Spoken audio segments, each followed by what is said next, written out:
Bonjour à tous et merci de nous suivre encore. On est au sommet du digital à la Clusa sur le plateau d'Orange. Il fait froid mais on est bien, enfin je crois. On va vous parler ce matin du retail révolutionné et autour de moi, Franck Rosenthal, bonjour. Bonjour à tous. Vous êtes expert en marketing du commerce, des benchmarks internationaux. Vous avez visité plus de 100 villes, plus de 20 pays, plus de 3000 boutiques. Oui, sur une période assez longue quand même. Voilà. Je ne suis pas tout le temps à l'étranger. Et vous avez écrit un certain nombre d'ouvrages sur le sujet, dont un tout dernier. Alors le tout dernier qui est sorti en janvier, il s'appelle « Donner du sens au commerce ». Et, ça tombe bien, c'est le sujet qu'on va aborder. Il y a une centaine d'exemples que j'ai étudiés dedans. Voilà. Ok, de quoi parler. À vos côtés, Alexandre Fauvet, bonjour. Bonjour. Vous êtes un ancien de chez Lacoste, donc vous avez assumé la vice-présidence après 14 ans. Tout à fait. Vous êtes aujourd'hui CEO de Fusalp. Et vous avez assuré, vous avez dessiné les contours de la stratégie digital, retail et e-retail de la marque que vous relancez depuis 2014. C'est exact. Bon, cette question vous inspire largement?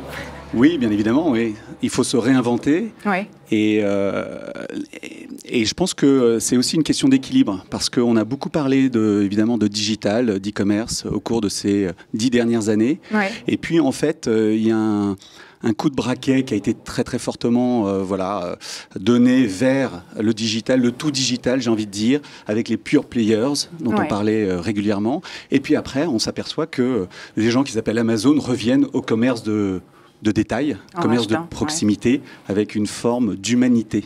Donc ça, évidemment, ça nous intéresse. Oui. Même si on est très loin, évidemment, dans nos business, nous, on est sur du vêtement de ski, du vêtement... on peut se dire qu'on est loin de ces gens-là, et en fait, ça nous inspire aussi, c'est très intéressant pour nous. C'est le même objectif. Quand on parle justement de proximité, de digitalisation, on voit que ça concerne aussi bien des marques comme Fusalp que Carrefour, dont on a beaucoup parlé dans les médias ces derniers temps. Franck, que vous observez, j'imagine, de très près le plan de transformation tel qu'il a été annoncé. Qu'est-ce qu'on peut retenir? Qu'est-ce que ça veut dire, d'après vous?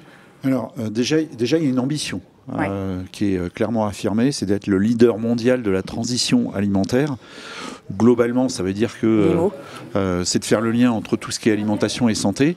En ayant des produits, on va dire, de meilleure qualité, travailler les marques distributeurs de Carrefour, travailler le lien avec les producteurs et développer aussi toute l'offre bio qui est très demandée aujourd'hui par les consommateurs en France et à l'international. Donc déjà, ça c'est le premier point. Et puis on retrouve aussi dans ce plan de transformation le développement du parc. Alors ça, on n'en a pas beaucoup parlé, mais c'est important, notamment vers la proximité. On en parlait il y a quelques instants, c'est un point qui est intéressant. Carrefour va ouvrir dans les prochaines années 2000 magasins de proximité. Et puis on retrouve aussi une grosse pression, on va dire, et un gros investissement, ça va être pas loin de 3 milliards d'euros, sur le digital, avec notamment du bon sens. Alors je vais citer un exemple, c'est d'avoir un portail unique, c'est-à-dire qu'aujourd'hui vous avez multiples sites du groupe Carrefour. Demain, ça sera un peu plus facile. Vous aurez pratiquement tout sur le même site, sauf les sites spécialisés. Voilà. D'accord. Du coup, je crois que vous avez évoqué deux mots-clés qui sont digital et proximité.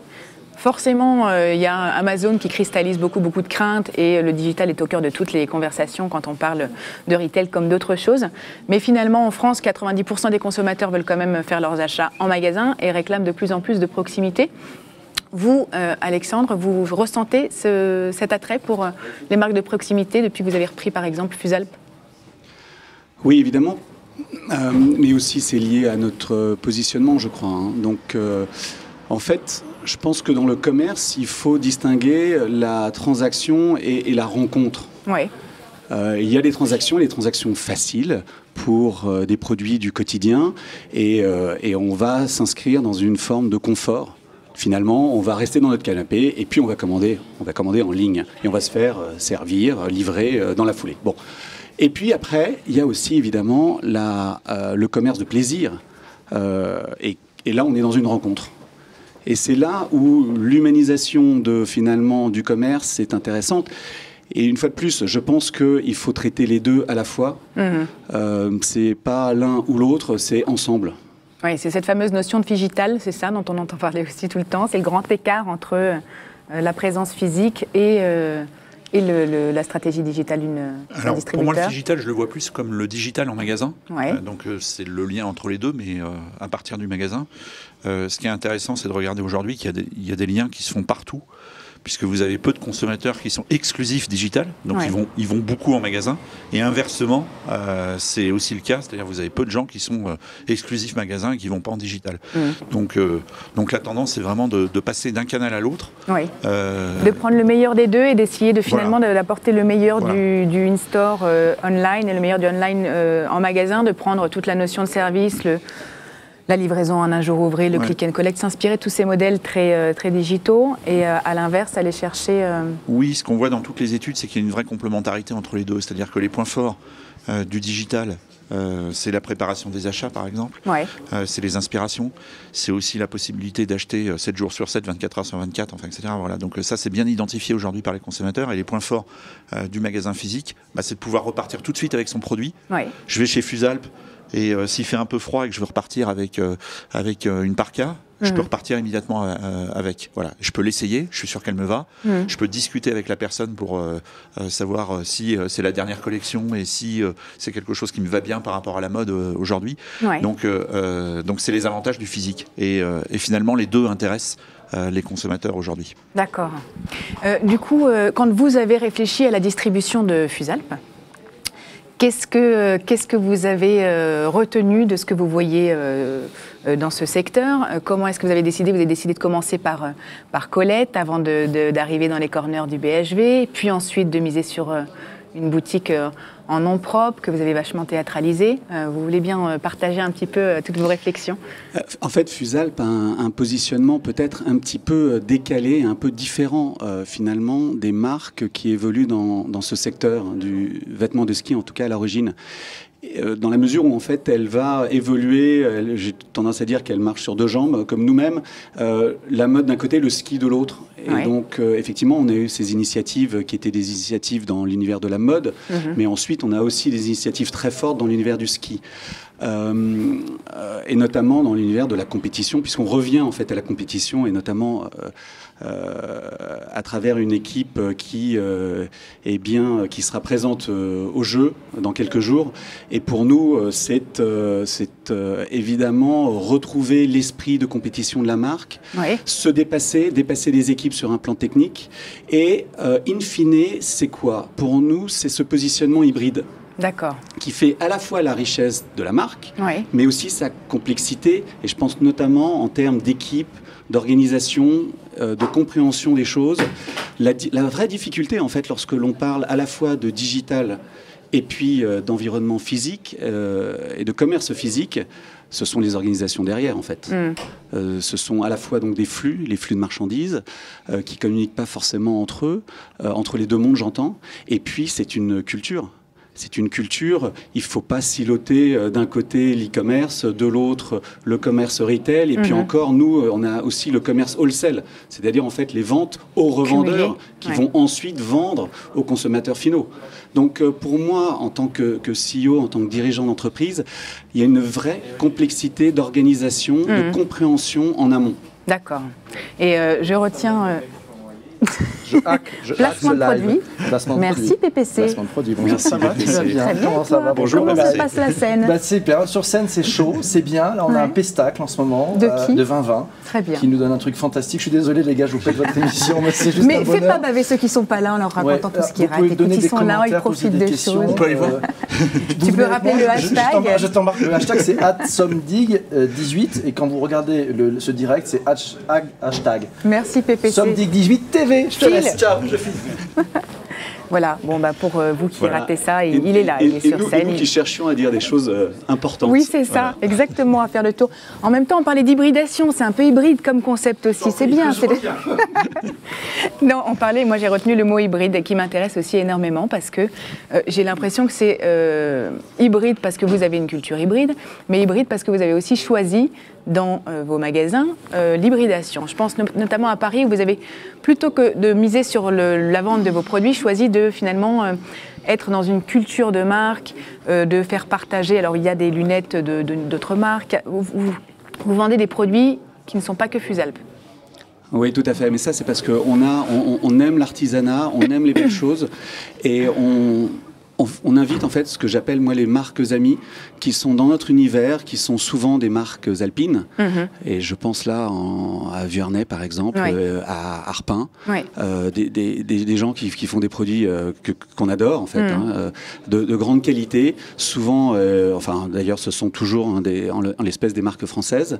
Et si on peut peut-être leur donner un petit coup de pouce à travers nos boutiques et cette rencontre avec nos clients, tant mieux. Je vous ai amené de la neige. Merci. C'était vachement sympa d'amener de la neige sur ce plateau. Non, mais Merci beaucoup. ça prouve c'est du live. Bah oui. Parce que cette émission n'est pas enregistrée, Mais c'est pas du live, ça surgelé. veut pas dire que c'est obligé de partir en live en fait. C'est trop tard. Cela dit, il neige à Paris. C'est pas du surgelé cette émission, on est en direct. Vous avez de la neige. C'est super, merci beaucoup. Je t'adore. Merci VPC. Voilà. On va être mouillé là dans quelques on n'arrive instants à parce pas que ça va perdre le fondre. fil. Oui, c'est pas grave. Ça fait partie du charme du plateau. C'est un peu ça les sommets du Donc, digital finalement. je peux reprendre et essayer de finir. Vas-y. Ça sera Pas mal. facile. Alors là, c'est jolie Ça sera pas performance. facile. Mais néanmoins, en fait, on reste fidèle. On reste fidèle à la marque et telle qu'elle a été la vision en fait de ses fondateurs qui justement ont créé aussi ce caractère hybride à travers les produits, puisque ce sont des produits qui étaient des produits d'abord effectivement destinés pour la compétition, le ski et donc la performance, mais comme les fondateurs étaient aussi des tailleurs, ce sont des gens qui assez vite se sont dit mais en fait avec les techniques qu'on développe ici pour la compétition, eh bien on peut aussi en faire un prêt-à-porter urbain qui va être utile parce qu'on a besoin évidemment de produits de protection également à la ville, et c'est ça qui est intéressant, c'est de basculer de l'un à l'autre, de décloisonner, et qui fait la richesse finalement, et je l'ai déjà dit, je m'en excuse, mais de cette marque, mais aussi de sa valeur, parce que la valeur en fait d'un produit, c'est la fonction. Je dis souvent que la qualité d'un produit, c'est lié au fait qu'on va le porter souvent, et donc ça c'est aussi un acte plaisir. Vous voyez, je le porte. Ça mais voilà, et vous êtes très heureuse. Franck, donc, et la fonction, et longtemps. Évidemment longtemps. Et là, on est aussi sur, et je pense que le commerce aussi doit se réinventer de ce point de vue-là, sur une forme de temporalité. Il y a du jetable, on sait, il y a du fast fashion dans mon industrie, on le sait, mais je crois énormément à des éléments qui relèvent de l'environnement, de l'écologie, de plus en plus évidemment. Et Franck, cet après-midi, va parler de Patagonia. Je voudrais rebondir sur ce que vous disiez. Excusez-moi, je me permets juste de vous interrompre parce que sinon vous allez engranger sur une autre idée, et je voudrais quand même rebondir sur ce que vous disiez sur le fait de décloisonner justement et de faire vivre ces cultures. Quand vous parlez de Fusalpes et vous parlez de ce que vous avez voulu faire, c'est immerger un petit peu vos clients dans l'univers alpin. Et j'ai l'impression que c'est des pistes de réflexion qu'on trouve beaucoup en ce moment dans le retail. C'est de ne plus seulement considérer les points de vente comme des points de marque, mais comme des moments d'expérience partagée. Et d'ailleurs, les consommateurs revendiquent de plus en plus de ne plus seulement aller acheter en magasin, mais de vivre autre chose. Est-ce que c'est quelque chose que vous observez, justement des marques qui cherchent à vivre? Je pense à Adidas qui du coup repense complètement ses espaces en entrant par un couloir qui reproduit l'entrée des footballeurs sur un stade, qui met des cabines en forme de vestiaire, qui théâtralise pour être dans un univers plutôt que dans un espace de marque. Alors, l'exemple dont vous venez de parler, là, Adidas, c'est un magasin à New York, en fait, qu'ils ont ouvert il y a un peu plus d'1 an, en fait, qui est sur la 5e avenue, et ils ont reproduit, en fait, toute l'ambiance d'un stade, en fait. Et, donc, c'est les gradins, c'est les guichets, c'est des atriums, en fait, avec des espaces, c'est presque les casiers de vestiaire. Enfin, voilà, on retrouve tous les signes du stade. Et en fait, quand Adidas a ouvert ce magasin-là, c'était pas leur premier magasin, c'était leur 13e magasin sur Manhattan. Donc, c'est beaucoup. Ils ont décidé de se différencier, en fait, et d'essayer d'apporter quelque chose pour qu'on vienne, pas simplement pour acheter des produits Adidas, mais aussi pour voir le magasin, pour participer à une expérience. Et en fait, de plus en plus, effectivement, c'est une tendance, parce que il faut faire la différence, et c'est plus facile de faire la différence sur l'expérience client, si vous le faites bien, plutôt que sur le prix, parce que ça détruit de la valeur. C'est-à-dire, si vous faites la différence sur le prix, soit vous êtes une marque de luxe parce que vous êtes beaucoup plus cher, soit vous cassez les prix. Et à ce moment-là, on voit certains distributeurs qui le font avec du succès, d'ailleurs, comme Primark, mais il n'y a pas la place pour tout le monde et ça détruit de la valeur. Si vous battez sur le choix, c'est une deuxième possibilité. Aujourd'hui, c'est quand même l'apanage d'Internet parce que c'est évidemment le plus grand magasin du monde. Je fais référence à Amazon où il y a plus de 300 millions de références. Ouais. Voilà.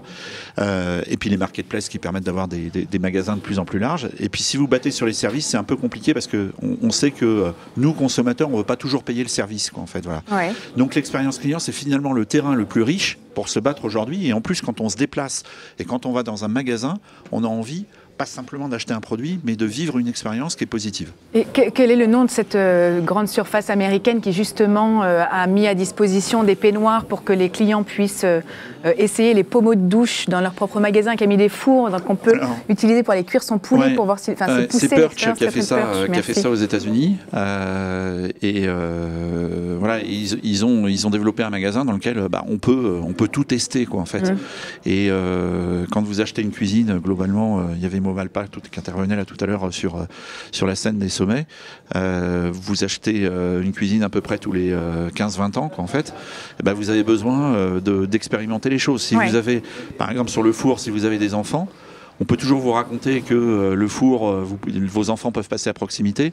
C'est encore mieux de le vivre et puis de voir que c'est réel et que si vous approchez du four alors que vous êtes en train de faire cuire une pizza et que c'est à 250 degrés, il n'y a pas de problème de sécurité, quoi, en fait. Donc c'est vraiment l'expérience. Pareil, on parle de la quantité de choix.